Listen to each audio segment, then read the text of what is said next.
And hi, everybody. Congratulations. You made it through the week. Another week of food safety, quality assurance, making sure that people are happy and safe in the bag. And if nobody else will say it, Mike and I are going to say it to you. Good job. We really appreciate what you do. My name is Bryan Armentrout with the Food Leadership Group. And if you're here, welcome. This is the Food Safety Chat Live. And every Friday at 8 a.m. Mountain Time, 10 a.m. Eastern, we go live and we talk about food safety. And we live stream on LinkedIn, YouTube, and Twitter. And every week we bring on an expert to talk about a particular food safety topic. And if you're new to the chat, first off, welcome. We're glad that you're here. And you'll notice that this is a little different. This is not a presentation. This is not us yammering at you and, downloading all of our amazing information, which we got a little bit, but not a whole lot. And this is more of a discussion. This is an interactive time and a opportunity for all of us to get together and share food safety. Because as we all know, food safety is not a point of competition. We're all in this together. So one of the things that we love to do on the chat here is put in where you're at. I'm in Loveland, Colorado. And of course, my friend Austin, who is on the ball, good morning, Austin, is in the Denver area as well. So let us know where you're at in the world. And one of the things, Mike, that you'll see here with this is absolutely amazing. The people from all over the world, people join this chat. And a lot of times we'll have people joining from India and things like this. So it's the middle of the night over there for those guys. So appreciate the commitment to food safety for sure. Marin, good morning. Megan, nice to see you as well. Stephanie La Jolla, nice. Good to see you. Awesome. People are filing in here. I love it. Rocky Ford. My wife is from Manzanola down in Manzi. Usman, good to see you. Nicole, wow. People are really, Mike, you are bringing the people here today. This is awesome. Anna, nice. Fort Collins. Oh, somebody else in the Fort Collins area. Very, very nice. So first off, we'd like to introduce our guest. And so Mr. Mike Flot, who Mike, gosh, I was thinking about this as we were getting ready for the chat. I guess what, we've probably known each other over 15 years. Yeah, 15 at least. Yep, and we were kind of going over some of the hijinks and things that we've done in the past. So when we were both at White Wave, this isn't that bad a story. We were at White Wave, and there's a plant out in City of Industry, California, and at the time, Hertz had rental cars, and they were renting the Hertz Shelby cars to celebrate the anniversary of the Shelby Hertzes. And you could rent a black with gold stripe convertible Shelby. And I upped and got the extra, paid the extra money to rent the car off of the base, and got a ride around in that for a while. And that was a ton of fun. But that, of course, we obeyed the speed limits and everything else the whole time. So Allie's here. Joanne worked with us at White Wave, so good to see Joanne as well. And Steve's here every week as well. So, gosh, going into the holiday weekend here, beautiful weather in Colorado. Any big plans, Mike, for the weekend or? No big plans. I'm just going to visit my mom. She lives here in Fort Collins at an independent living, and I'm her best friend, and she's 88 now, and so we laugh a lot. She's really sharp, but she needs a lot of help. So that's my focus. Well, yep, absolutely. Yep. It's good that you have that opportunity. So it's a limited time we have, so it's good to share. So Claire, nice to see you as well. So one of the things that we talk about on the chat is we dive into a particular topic, and as we go through this chat here, one of the things that you'll figure out pretty quickly with Mike is that he knows his stuff. So I'm really excited to have him on the chat today. Jennifer, nice to see you.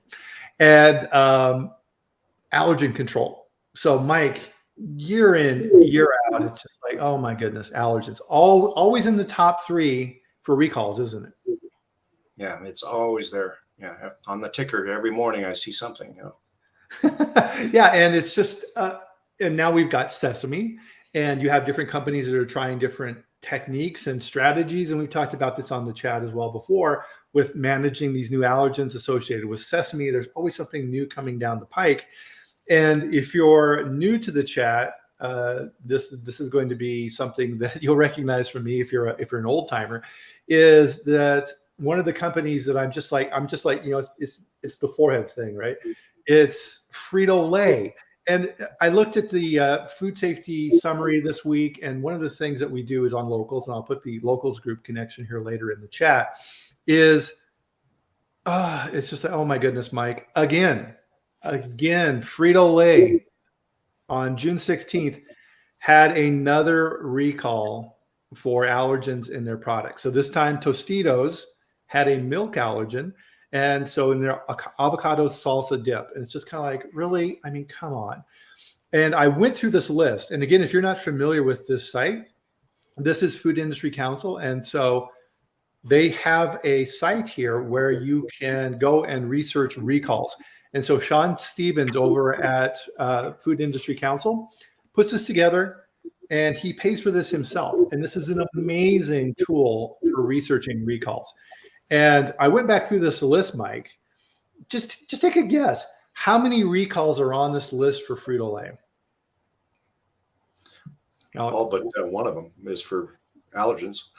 Yeah, these are all, I mean, yeah, look at this. This is just crazy. These are all allergen labeling, allergens. There's 29 recalls on this list.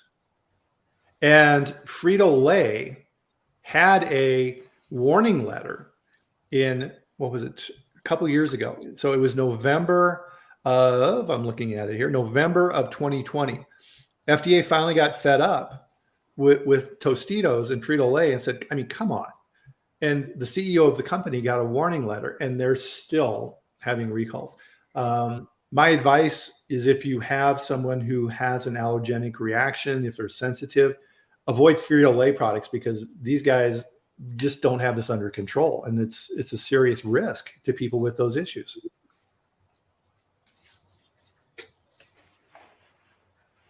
So with that, Mike, then really we wanted to kind of talk about today what you've been working on with Menu Try Info and some of the innovative things that you guys are doing around allergens, which is really, really cool. But really, I kind of wanted to get in a little bit of your background as well. So you're new to the chat, so I wanted to give you a chance here to kind of go over your background and some of the cool stuff that you've done. Sure, Brian. Well, first of all, thank you for having me on here. Really appreciate it, and it's great to talk food safety. I know you guys are on the call are passionate like I am. I get a little giddy with this. I get energized. I mean, I've been doing this my whole career, almost 35 years. So yeah, Brian and I have worked, we've known each other a long time, but I started at Coors, a facility in Johnstown with corn wet milling. So no allergen issues there. We didn't have any allergens on site. And that was with Coors. And then went to Nature's Bounty with nutritional supplements. And that was, a lot of allergen control around there. And worked with Nature's Bounty, and then came over to Leprino Foods and all the mozzarella there, of course, and then moved to White Wave, and that's when I met Brian, and all the liquid dairy and liquid non-dairy, and all the allergen changeovers there between silk and almond milk and cashew milk and things like that. And when Brian talked about the Shelby, he did misbehave just a little bit. We did pull up, and he revved his engine, and I was right next to him. And he gunned it a little bit, and I was left in the dust. I wasn't making as much money as Brian was at that point. So, what my dad used to do when you would bring up stories with my dad of something that he had did, and you'd be like, well, you remember? His memory would always fail at that point in time. So I'm gonna do the same thing. I'm like, Mike, I don't remember any of that, Mike. Did I do that? Really? I don't it wasn't dangerous. We were on a back road, so behind the facility there. But White Wave, yeah, that was a great experience with all the fluid dairy. And then from White Wave went to Fresca Foods, which basically was a Willy Wonka factory in a way, if you want to think about it. So we made all the lower bars for General Mills. We made popcorn, ice cream, granola, crackers, other baked products, process authority salsas, process authority toddler food, and things like that. So great experience around allergen control programs there. We did have one situation too there, where we had. Yeah, I remember. Yeah, I visited you one time down at Fresca. Yeah, and then I went to Claremont Foods, where we made strictly energy and nutrition bars, and a little bit of popcorn at that point. But even made a bar for Mark Wahlberg. So I mean, it was a lot of allergen control, and it was one of our preventive controls. Big time there. Then I went to ADM for a couple of years for dog supplements. as we know, in animal supplements, dog supplements, and food, there's no allergen. It's not regulated. The allergens are not regulated, but we still ran a tight ship on labeling coming in because humans handled it. And so then I came to Menu Trinfo, who I've known the owners for a couple of years, and now I get to live this allergen food safety every day, and we're saving people's lives in the universities and restaurants and CPGs around the world. So it's pretty cool. Yeah, I mean, the prevalence, and I think a big chunk of this, Mike, is around innovation, as you were talking about. There's all these new products in the marketplace, all these different ways of introducing new things, and all these plant-based products, like we were talking a little bit before we got on the chat. And there's these new and innovative ways of looking at things. And allergens are being introduced in new and novel ways into things that people don't expect. So a lot of times, and you know, everybody's bad about this, I know I'm bad about it, is you don't necessarily pick up a label and read it when you're doing these things. You will, you know, I always buy this and this is fine to eat, I don't need to check it out. But companies are constantly changing and evolving and looking at new ingredients. And we really saw this during the pandemic and disruptions in the supply chains, where people were monkeying with their formulas, trying to keep their products on the market, trying to keep things going, and new allergen risks got introduced. Yeah, that's for sure.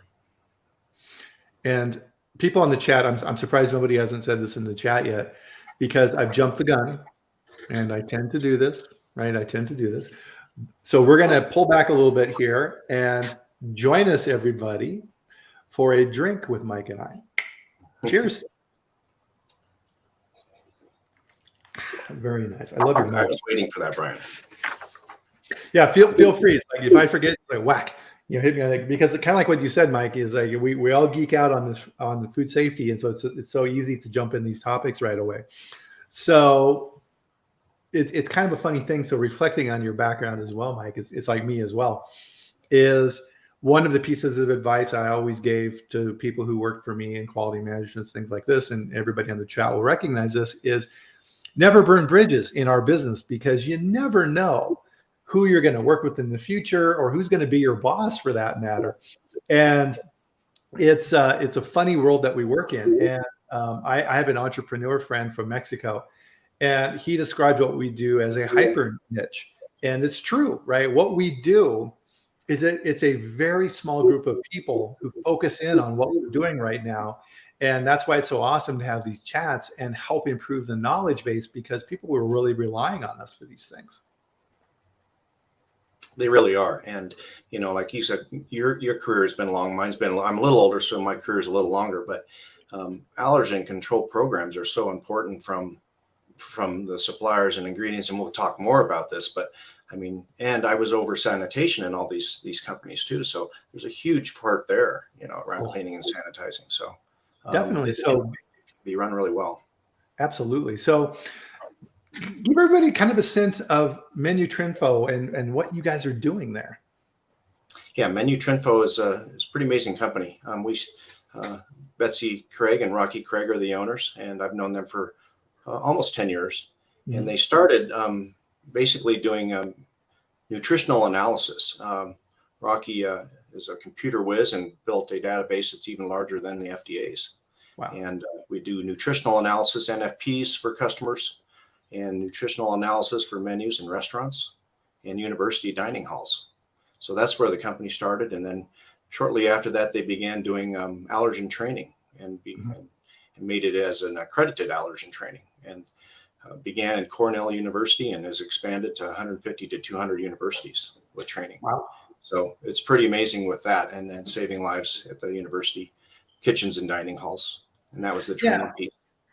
Yeah, that's something you really don't think about, right? Because when you go to restaurants, or if you're a student in college or things like this, and you have an you know, allergenic reaction to particular things, and you're going through the line with your tray and, you know, these type of things, you don't know, right? There's nothing out there that necessarily shows that. So the behind the scenes activity is super important. So I'm kind of curious about the training side of things. So what type of training then would they do with, is it like employee training, or how did all that work? Yeah, there's different levels of training. There's different, it's called Allertrain, and there's different levels of Allertrain. There's Allertrain for managers and associates. And then there's Allergen Light, there's Allergen K through 12. And basically there's certified allergen trainers throughout the United States. There's almost 200 of them, and we call them CATs, CATs, and they are able to train at the different facilities and universities. So it's a big program, and it's accredited through ANAB. So oh, nice. So when you say CAT, just automatically, right? It's like yeah, we got the class going. Control of the plants, right? Yeah. So then for on that side of things, I'm curious about this. Is this mainly focused around cross contamination, cleaning of used, cleaning up afterwards after the students eat, or things like this, or how does that work? Yeah, it runs the whole gamut, Brian, from basically your suppliers and ingredients, back of house, front of house, cleaning and sanitizing. And the training basically ends on some really solid and serious notes around cross contact, and if you observe someone having an anaphylactic reaction or another allergic reaction, and what to do, and a lot of things around EpiPens and things like that. So that's how the training ends, is on a very serious note on how to react to those things. Wow. Yeah, that's a huge point. Yeah, I hadn't even thought about that. So it's very similar to making sure that they have CPR training or things like this, or choking and these type of things. So allergens. Wow. And plus too, I would imagine in the commissary network as well. So just so kind of people have a little bit of background on this, within the food industry, there's generally kind of two main buckets where activities kind of go relative to the production and selling of food. There's the retail side and what I'll call the food service side. So retail is what you are used to, right? You go to the grocery store and you pick up some Silk soy milk or Ripple pea milk or things like this. And then there's the food service side. So if you go to a pizzeria, that cheese, like Mike was talking about, odds are that cheese was made by Leprino Foods. Now, if you're not in the industry and you don't work in cheese, you have no idea who Leprino Foods is. But if you work in cheese manufacturing, you definitely know who Leprino Foods is.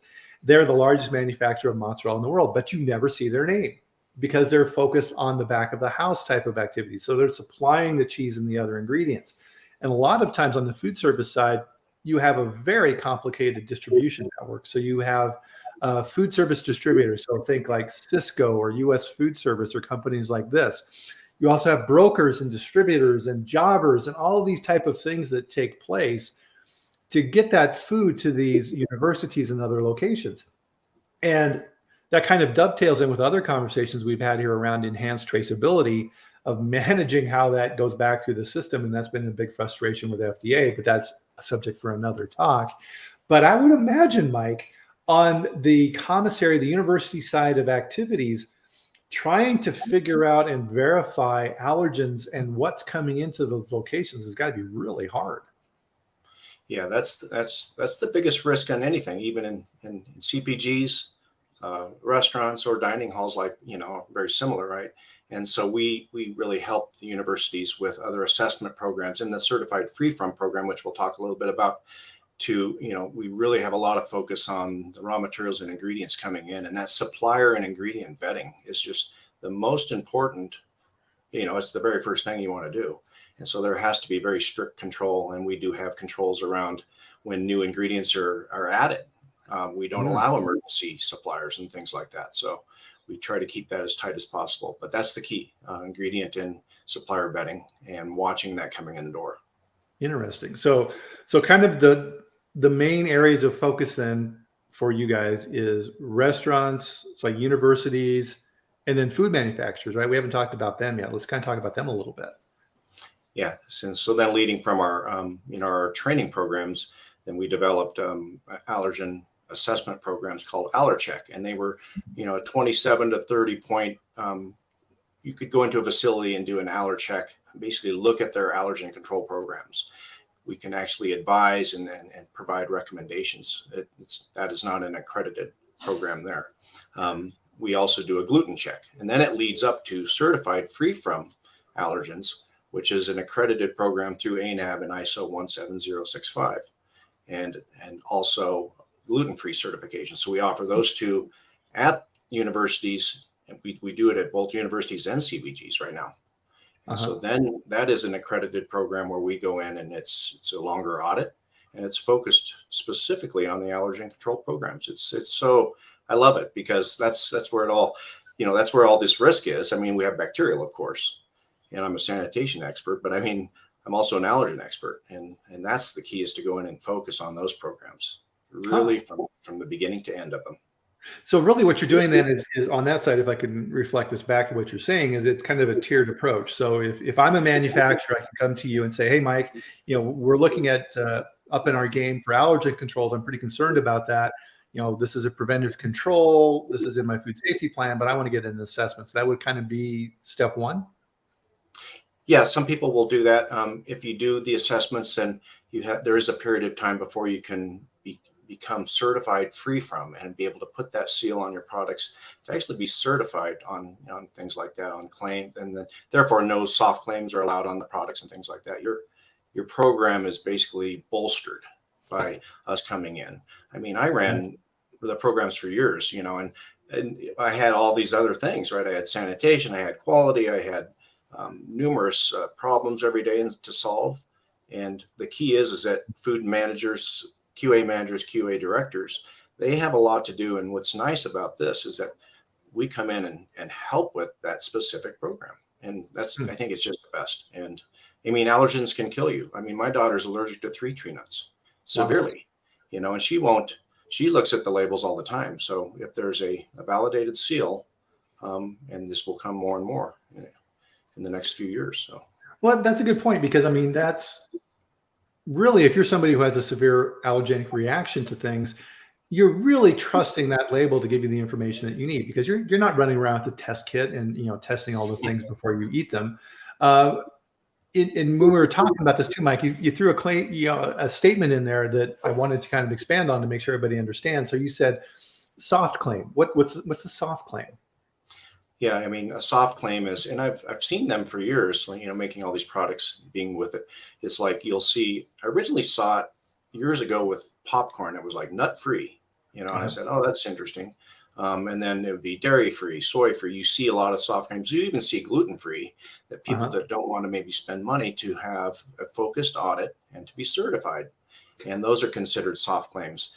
A lot of times clients and customers, companies don't do their due diligence with all of those ingredients and raw materials to make sure that they're allergen free, or that the status of those plants, I mean, are they on shared lines? I mean, there's a lot to do there, and that's what we help with, and that's the key to it all.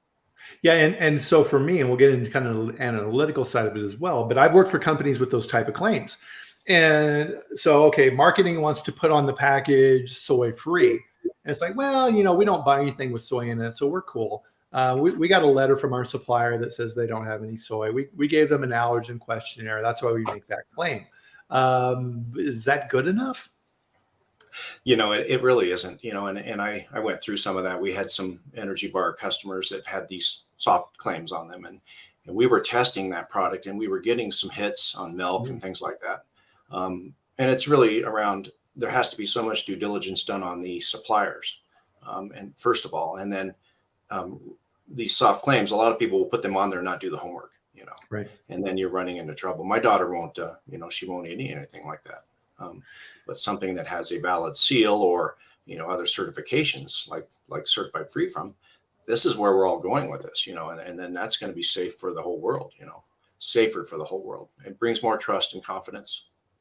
Yeah, because part of this, right, and this is kind of on the analytical side of things, but this is something that I don't think, especially on the consumer side, that people don't realize, is that when you look at allergen threshold, right, and we're really getting into the epidemiology of things, because people are unique and everybody has unique reactions, and the immune system itself is amazing, right? The fact that our bodies can recognize things that are us and not us, it then allows us to live, is amazing in and of itself. But allergenic reactions are the result of the body misidentifying things and reacting to them incorrectly and saying, that's not me. And then they get this nasty reaction, anaphylaxis, and these type of things. But, there's specialty organizations out there. So for me, one of the ones that I've relied on a lot in my career is University of Nebraska has an allergen center there, FARP. And they do a lot of research around these different allergens and emerging risks and these type of things. And the reason this comes to mind, and I want to get your comments relative to this as well, Mike, is that there are threshold levels associated with different allergens. So not all allergen reaction levels are the same. So for example, reactions to peanuts with the public is much more severe than, say, coconut. And they will take a look at those and say, okay, well, in general for the population, and I'll just throw something out there. I don't have the latest numbers on this, but let's say that FARP says that, well, kind of the threshold trigger for anaphylactic reactions in the general population of people susceptible for this, right, is 20 parts per million. Right? Okay, great. Now let's say that you're a consumer who is sensitive lower than that. Now you got a problem. And part of this too is testing. And a lot of these testing methodologies associated with allergen testing in facilities is becoming more and more accurate. So you have what they call lateral flow devices, which use antibody type testing to identify allergens in products, are getting more and more sensitive. And this is an issue I've grappled with in the past as well. So let's say, for example, Mike, that you have that 20 ppm parts per million threshold associated with an allergen in your product, and you're doing your testing in your laboratory at your company, and you get a hit, but that allergen test is sensitive at 10 ppms. Now, what do? Because you have on that package an allergen claim that says soy-free. Well, if you've got 10 ppms, you're below the threshold level, but that's not soy-free, is it? Yeah, that's a good point. And that question does come up. And we did a lot of work around that, Bryan, as a company, and as the FDA has the only thresholds they have are with gluten right now. And that's less than 20 parts per million. Yeah. Australia has done a lot of work with the VITAL program, and they have developed more work around thresholds. We had done some testing at another company, at a toxicology company in Boulder, Colorado, on what the thresholds were, and they did some analysis around soy to come up with that. But the United States hasn't. But we recognize that the FDA has set basically a less than 20 parts per million as gluten-free, and they allowed that. So we did a lot of work using the VITAL program and other FDA influences to be able to have approved test kits that measure at less than 5 and some at less than 2.5 parts per million. Wow. And with our accreditation and with ISO compliance, we were comfortable and it's valid to consider that free from. You still have to be careful with the ingredients and raw material vetting. That is the key to it all. And then we do require a lot of testing within this certification. So there's testing prior to producing a product that's certified free from.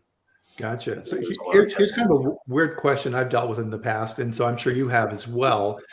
So when you have products that use grains, so if you're producing granola bars or things of this nature, oats or what have you, that can be very challenging from an allergen standpoint, because a lot of times the harvesting equipment, the transportation systems, and other equipment used on the grain side of things are shared equipment, right? And you can have very challenging times trying to get to those levels, can't you? Yeah, you can. And I saw this up in Idaho with an oat producer, and they had barley right there too. So they did a lot of purging and things like that. They did a lot of testing. The whole key is that you get the proof from your suppliers that there's testing and that their sampling programs, their statistics on sampling is sound, and that they're testing, and then you're getting those results. You want to be able to see those results, and you want to see that on a specification sheet or on even their food safety plan as a preventive control. Right. And that's a really good point. This is something that we talk about on the chat quite a bit, Mike, is that relative to your food safety plan, compliance with FSMA, foreign supplier verification, all this stuff, is that FDA has really emphasized that you just can't take things on face value. One of the things that I see time and time again with companies is that they will say, okay, I've got approved suppliers. Okay, great. And once you start diving into it, you start asking questions like, okay, well, have you evaluated their food safety plan? What are their preventive controls in their system? What are the corrective actions that they have in place? And importantly, to your point, and what you guys are working on here as well, is who's controlling the hazard? because a lot of times they may be relying on you to Mhm. control that hazard. So think raw milk, for example, right? You have to pasteurize it. That product is coming in, that ingredient is coming in. I think I should say that's more correct. That ingredient is coming in with a pre-existing hazard. And so in a lot of ways, allergen parallel that, don't they? Yeah, they do. Bacterial is a little bit different because you have to have some form of microbial reduction step at the least, right? Yeah. And some things with kill steps. But with allergens, it's a little bit different. But there's still you still want to see you still want to review their HACCP plans, their food safety plans, and look for those preventive controls around allergens, Brian. Huh. Um, that's the biggest key. I ran supplier approval programs for years, and to go really deep, I loved it. I mean, you can get into the nitty gritty, and I know others that do. Um, I ran a tight ship, and it's still difficult. And Yeah. so that's why it's nice to have a separate um, body coming in to help you with specifically your allergen control program to make it even stronger. Definitely. So that's a good point, because part of this is, and this is something that we talk about, Mike, quite a bit on the chat, is a lot of times in what we do in quality assurance and food safety and these type of things, we feel that we have to take it all on ourselves, and we're responsible for everything, and we've got to do it all ourselves, and we end up laying in bed at night. You get the gray hair, and you're just like, oh my God, you're just waiting for a problem to happen. I think a lot of times people are reluctant from that to ask for help, and that's a big mistake, I think. And allergen control, and again, this is another example of every single year, right? We see the same problems happening time and time again, right? It's just like, oh my goodness. And allergens, foreign materials, environmental pathogens, right? It's just like a rotating door with these three things. Which one is going to be the leading source of recalls in the following year? And getting additional help around managing your allergen control program, I think, is critical. Oh, it is. Yeah, you just gave me chills because I experienced that. I mean, yeah, I had great teams and everything, but you have so much work at the facilities, and it's very difficult with to do it 100% and all. And it's nice to have help, like you're saying, even like an SQF audit per year or another audit where AIB comes in and looks more at physical type of inspections. Those all help you, but it all comes down from the top at these companies, Brian. We had CEOs and presidents at our companies that they were trained as PCQIs and SQF practitioners. They demanded that we had, all of this. And then I was demanding it. They demanded it. So it was easier for me. I wanted to share one thing. We had a preventive control around allergens.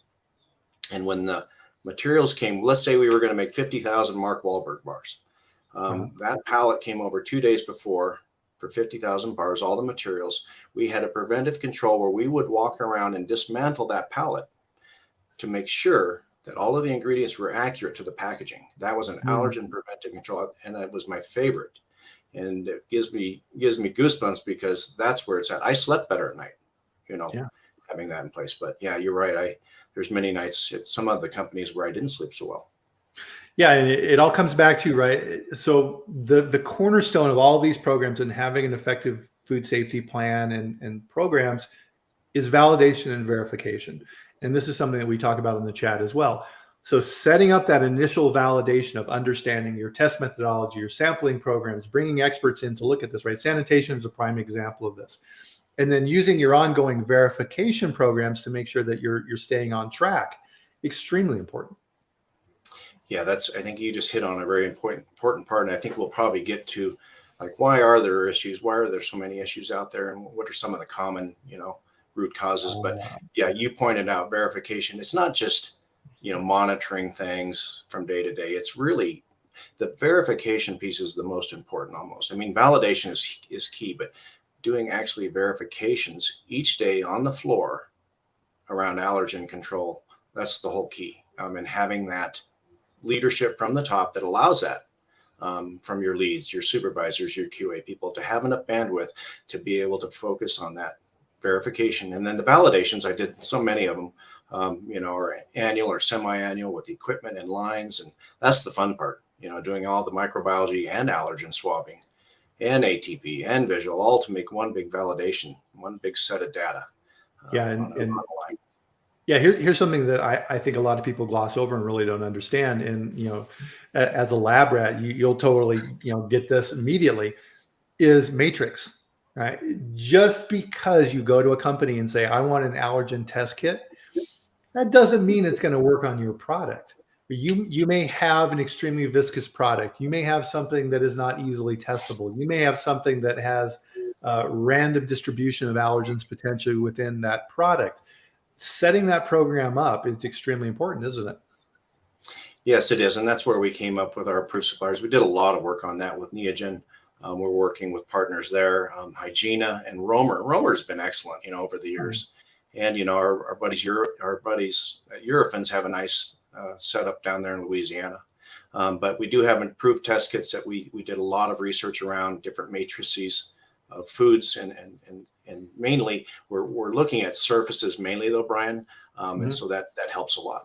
Food contact surfaces. Yeah, a little more, standardized, I guess is the best way. We don't require testing on raw materials and ingredients, and that's really for the suppliers and doing all that due diligence. But it's all around that food contact surface, from visual, ATP, and allergen swabbing. Gotcha. So what are some of the common mistakes that you're seeing out there as you're doing these audits and working with companies? In doing the audits, granted, I've come across some really good CPGs and nutritional supplement companies. I was at a couple of them last month, and one of them didn't have any allergens at all on site.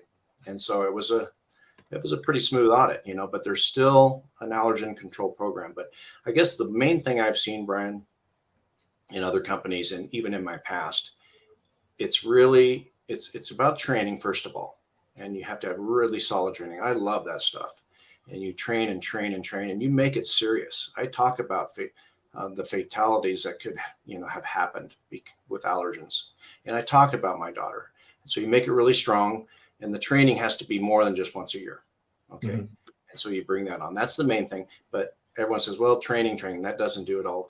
The verification piece is the key, Brian, is that you need to verify each day. And that verification is around talking to your employees on the floor. That's what's lacking in a lot of companies, is that ability and the bandwidth that allows time for a lead and a supervisor on the production teams.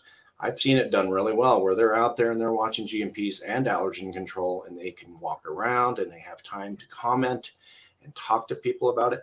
And I've seen where it's the opposite, where everyone is overworked, and that's where mistakes happen. Yeah, definitely. Oh, that is such an important point. I want to underline that, is that problems happen at the wrong time because problems happened at the wrong time. So what do I mean by that? When you're super busy, right? So you're in your peak holiday time, right? So you're working in a food company and you got a big holiday promotion coming up, and you're cranking out the product because you got to get it to Costco and all these type of things. That's when the problems happen. Your procurement group is scrambling to get ingredients. Your sanitation crew is pushed. What used to take 8 hours for sanitation, they're making them do it in 5 hours. The production crew is tired and they're working overtime and these type of things to get that product out the door. That's when the recalls happen, because you're busy, right? And companies fail to realize that, don't they? Yeah, that I've seen it. I came from a place and then went to another place, and I saw almost the opposite. And it was such a great feeling to have more, to do things not so hurried.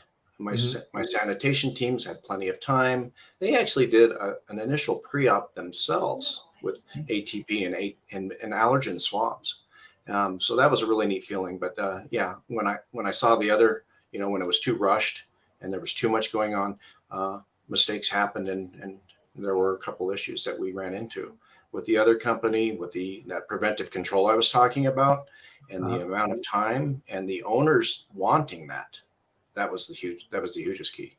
Oh yeah, absolutely. And that always overlays, right? You can't do this on your own. The company has to support it and be an active participant.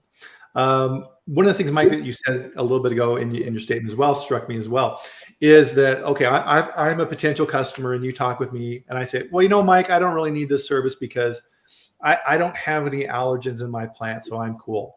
What people forget to realize is that your suppliers may have allergens, right? And we all fill out these questionnaires that say, okay, Is there any allergens in the ingredients you're sending to us? Yes or no? The follow-up question is, are there any allergens in your plant or on the same line that you're sending us? Because they can have cross-contamination issues too, right? Yeah, like I said, it all starts with the suppliers. Yeah. And that's where you have to have a very strong supplier approval and ingredient vetting down to that level. Like, you're talking about, you get the specification sheet to see that allergen status chart, and some companies do it just awesome. Like, here's the chart. Is it on the line? Well, first of all, is it in the product? Is it on the shared line, or is it in the facility? That's all you need to know. And then you need to dive deeper. And then, so the clients are responsible, even if they don't have any allergens, like the nutritional supplement company, they still are responsible to go that deep with their approved supplier and ingredient program. But that could be a risk. And sometimes when you see a shared line, then you do have to switch, Yeah. That's where you bear down pretty deep on that one. I kind of wanted to circle back on what you were talking about, Rel, with looking at different companies, because this is what's kind of cool about what we do, is we get to see a lot of different operations. And to your point, we see ones that can use some improvement, and we see superstars. What are some of the common practices you see with people who are really just knocking it out of the park, these world-class organizations for allergen control? That's a great question. And I actually talked to an old colleague from a company that we made a toddler process authority food, and he works at another company now, and he's great. And we were talking about certified free from certification, and he really loves it. But he was talking about his own program right now, and he still is very difficult, but he runs a very tight ship. So what I've seen is the ones that knock it out of the park have leadership from the CEO down that basically demand it. And they're are very keen on it. And then he or she is allowed to then, like you said, to do monitoring, heavy dose of training that's ongoing and frequent. And then the verification part is just a lot more involved, Brian, like there's more visual, more ATP, more allergen swabbing that's performed, not just prior to, startup, as a pre-operational verification, but also during the production run. And that's what this man was doing at this facility. A lot more verification and a lot more validations on the line, on niche areas that are hard to clean, difficult cleaning areas where, things could, if there are some shared lines, you can be certified free from if you're solid on your sanitation and cleaning, but that's what he was doing, and at a high level. Huh.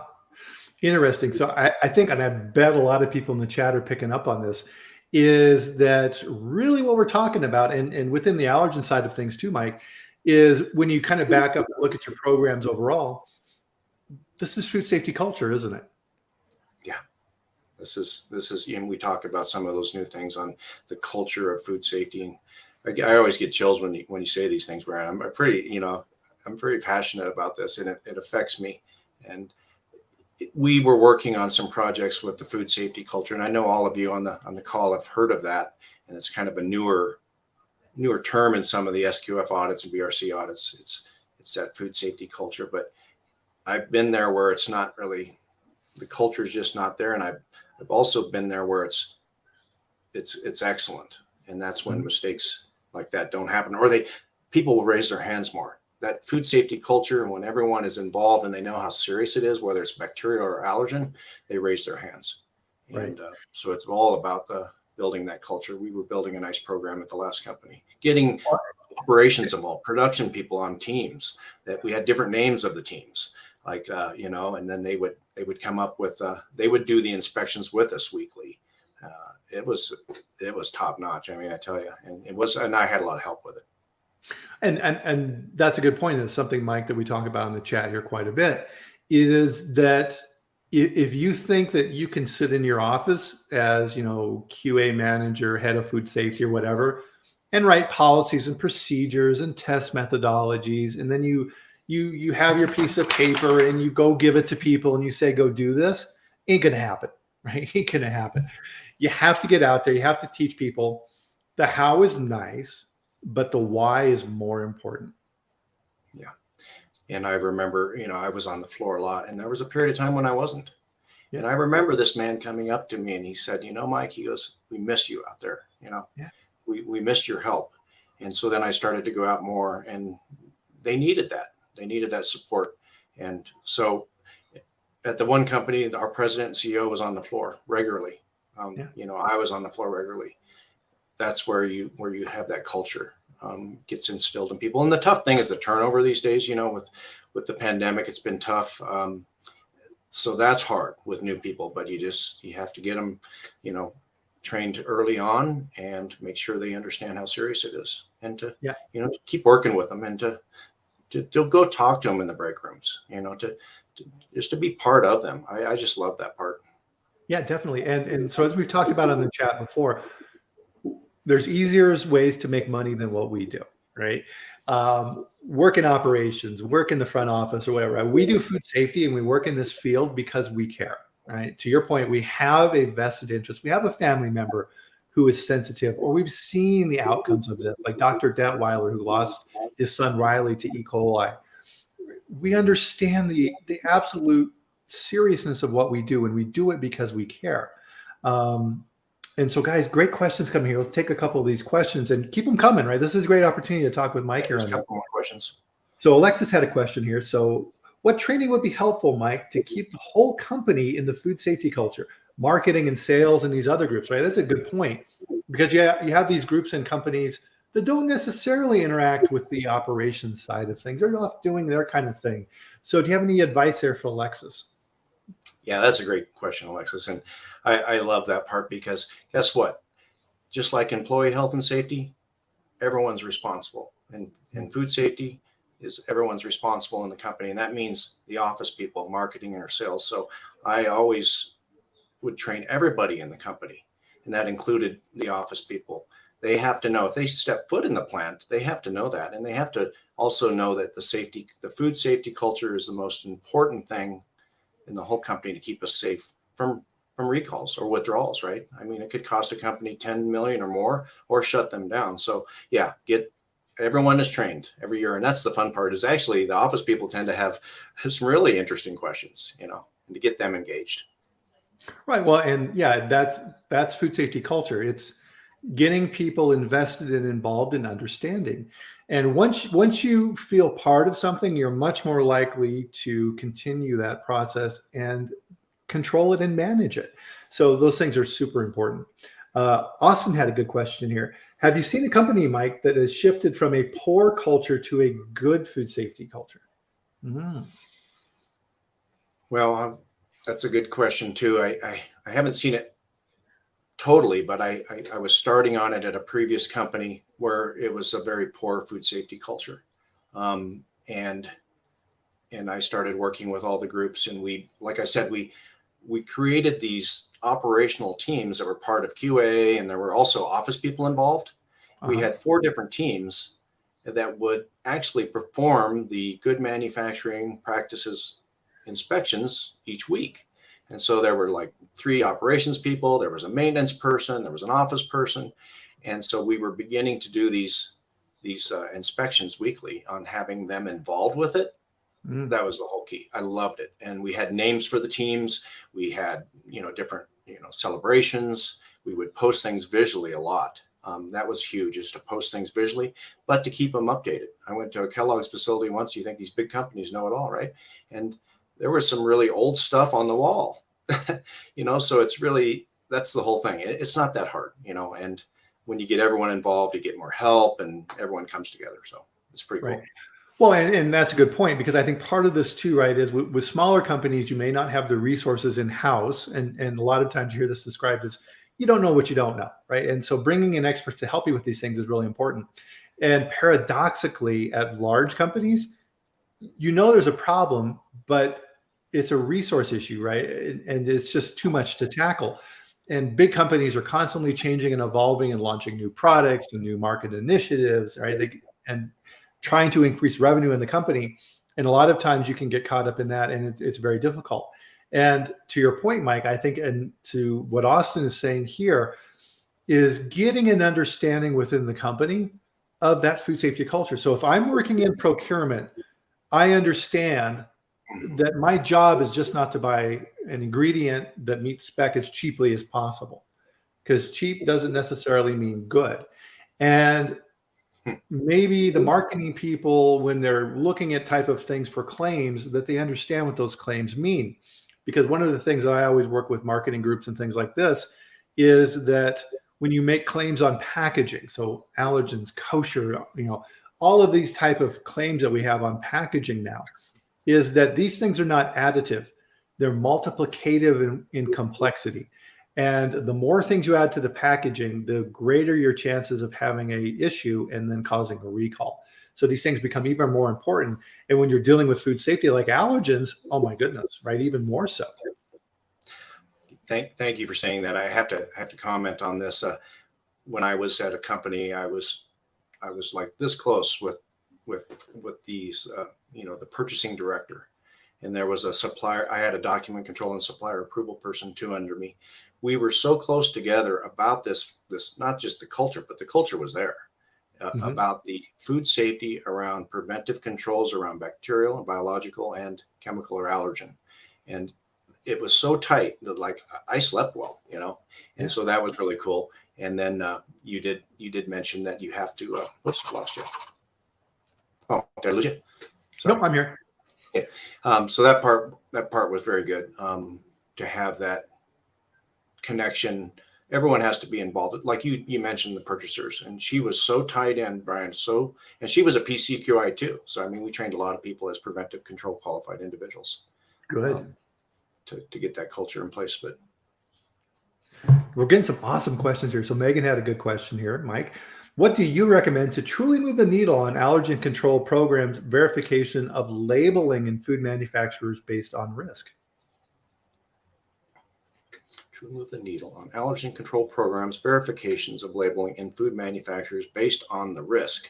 That's a really good question. We do review the labels as part of certified free from certification, and that's important. So we do. That's part of our company too. Is that we do review all the, not just the new NFPs, but the allergen and ingredient decks. So we look at that very closely.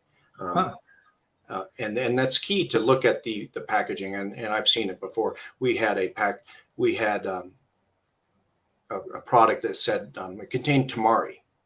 Okay, It was on the ingredient deck.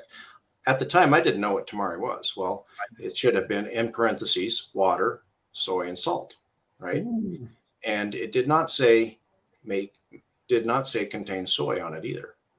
So luckily that product did not make it out the door. It was a brand new product, but we discovered that not necessarily up front. So it's very key to do that, and that's what we do here too, is to look at packaging to verify it. Yeah, I think, and this is what I kind of like about what you're doing, is you're an impartial organization outside of the system, and you're going in and looking at all these things relative to allergens and helping them see things that they may not see. And I think that's a perfect example.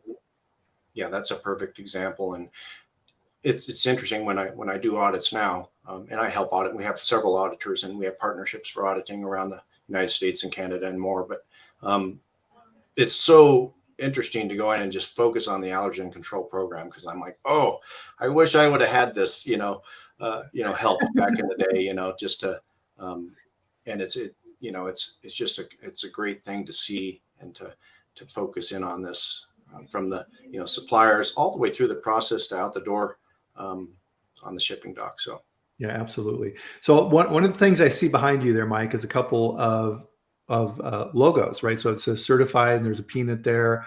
So if I'm a manufacturer, so do I have the option then, if I go through these programs, kind of walk me through that steps of what you guys do so that I can, point this way, so that I can get one of those logos on my packaging? Yeah. So there is a process. I mean, obviously I'm over this division here. But the process begins with we talk to the client and begin to, they have to look at all of their ingredients first, and and give us the final products that they want the seal on to. So we look at all of that initially, and then we schedule an audit to go out to their facility.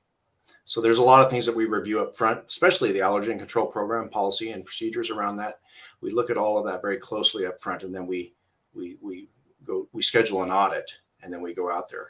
It's an annual audit, and then there's testing that's done prior to production runs, and then the results are turned into us too. So it's an ongoing maintenance program around that. But you can customize the seal, as you can see, certified free from peanut, certified free from peanut tree nut, which is you'll see that a lot today. You'll see nut free, all these little claims. This is a validated, accredited, certification. The other one to my left, I guess it would be, is the major 9. And you could have, there's one company that has taken the wheat out. That's all they have in their product is wheat. There's a lot of them that are going, they call it top 14 free, but the major 9 free symbol and seal that would go on your packaging, and it goes on all your marketing things too, on your websites. And to me, there's a big benefit for sales and marketing. And the main thing is food safety, and the consumers feel an added confidence that when they pick that, and they trust us, they trust brands better. Gotcha. No, and it all comes down to trust. I like Austin's comment here as well. So Hershey marketing helps identify allergens. The chocolate bar with almonds looks very different than the plain chocolate bar, right? Yeah. So the almond bar, right? Yeah, it's kind of humped over, and you can clearly see the almonds in the bar, right? If you have a nut allergen, right away that Hershey's almond bar has almonds. So that's a great example there of the influence that marketing can have on food safety. Love it. Yeah. So marketing, just a quick point on that, is all of these type of things, right, can help to improve. Right? These are not, pain in the ass type things that you have to do. These actually help you sell more product. Yeah, they do. And there's a lot of money spent. I think they say greater than 85 million people are impacted by food allergies. Yeah. 32 million have food allergies. And the money, they did some studies, FAIR did some studies around this on basically how much money is spent every year, and how long people look at labels now. And allergies are growing, they're still rising. And so this added confidence to me it's been a long time coming, just like with gluten free. I mean, gluten will not maybe kill you, but allergens will. So where has this been? Definitely. That's what we're pushing. Well, and that's a good point, right? So there's people who have like your family, right? People who are allergic, but then there's the family as well. So I may have a child who's allergic, but I'm not allergic, but it doesn't matter, right? All of the rules that need to be followed, I'm going to have to follow those too, because I can't risk, having my child have a reaction. So that's super, super important. It's scary. So we're kind of ending up here on the end of the chat here, Mike. So let's kind of bring it back up to the 30,000 foot level. And this has been a fantastic conversation. Thanks for having me on, joining me here today with me. What do you kind of want to leave people with relative to what you're up to and your systems, and how can they reach out to you? Well, you have to see my email here on the screen. Definitely reach out to me. And I really, we can help. Our company is really about saving lives, and it's all about, allergen food safety. I think from the 30,000 point view, it's really that this certification, a validated certification, has been needed for a long, long time. And it's beginning. We began it in 2018 and we're building it, and that's where it will go. And I see it going, internationally too. It'll be required eventually. But why have these soft claims been allowed for years and years? And when something can kill you, so we can help companies with their allergen control programs. That's basically it in a nutshell, is to make it stronger and more robust and make it safer for everyone out there, including like my daughter. Yeah, absolutely. And so as I promised here at the beginning of the chat, I'll put in here the locals group. So I put information here on recalls and allergens and all this type of information. It's free. So join that. And 2 or 3 times a week, I'll send out notifications like from our friends at Frito-Lay, who are having another allergen recall here in June. Hopefully they can figure this out, and maybe they can use your help too, Mike. So hopefully you'll have a new client there. Any in a nutshell. In a nutshell, huh? I just want to say under menutrinfo.com, we also have a food safety chat, Bryan. It's once a month, but it's called Coffee Talk, and we raise our mugs too. So if you're Awesome. interested, you can go to our website, and it's about allergen food safety. So it's kind of a more focused food safety talk. But thank you so much. You do such a great job on here. I appreciate it. Yeah. And again, right, food safety is not a point of competition, right? We're all doing the same thing. We're all working toward the same goal. So thank you for everything that you do, Mike. And thank you for your friendship over the years and all that you do. So greatly appreciated. Yeah, So that's going to bring our chat. I'm sorry. That's going to bring our chat to an end for this week. So don't forget to be here back next week. And we'll have another food safety chat on Friday. So LinkedIn, YouTube, and Twitter, we live stream. And we have the same interaction. It's a fantastic community. And I thank everyone who's here because you're the front line.